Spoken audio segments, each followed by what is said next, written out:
Les market movers, mais cette fois aux États-Unis avec vous, David. On commence avec évidemment l'impact du coronavirus sur les marchés US. Bien sûr, donc pour le moment, on peut voir que le coronavirus, après une peur qui a duré vraiment que quelques jours, a très peu d'effet sur les marchés américains. On peut voir encore aujourd'hui qu'on atteint de nouveaux plus hauts, donc le Nasdaq qui se trade aux alentours de 9550 points.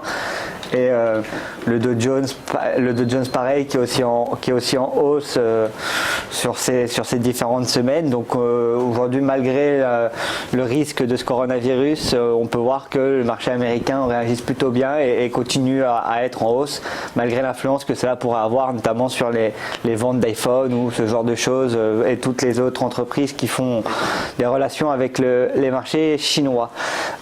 Sinon, c'était une semaine aussi marquée par les résultats d'entreprises aussi aux États-Unis, avec notamment plusieurs grandes entreprises qui publiaient ces résultats, notamment Twitter qui ont agréablement surpris à l'annonce des résultats et qui augmentaient justement suite à cette annonce qui augmentait quand même assez violemment parce qu'il passait de 33 un peu plus de 33 $ et on avait atteint presque les 40 $ après être descendu.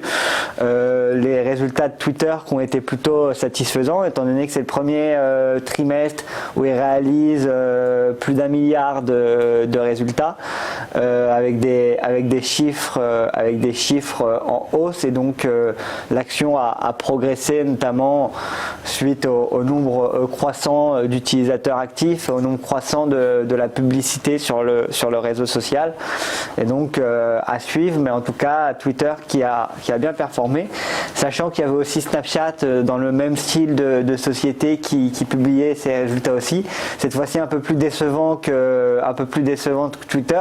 Donc on peut voir que là sur le graphe ils étaient presque à 20 $, ils descendent aux alentours même un peu moins de 17 $. On a failli taper les 16 $. Donc Snapchat aussi un peu décevant, et puis il y avait d'autres résultats assez impressionnants, comme notamment Slack qui prenait hier dans la journée un peu plus de 15% et qui est remonté aux alentours de 27 $.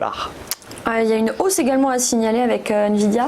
Nvidia, oui, donc Nvidia, ce qui est les cartes graphiques et les microprocesseurs, qui connaît une belle année 2019 déjà et qui continue en 2020, notamment avec une hausse de sa note par un analyste financier qui passe la note de Tesla et son objectif de cours à 303 $.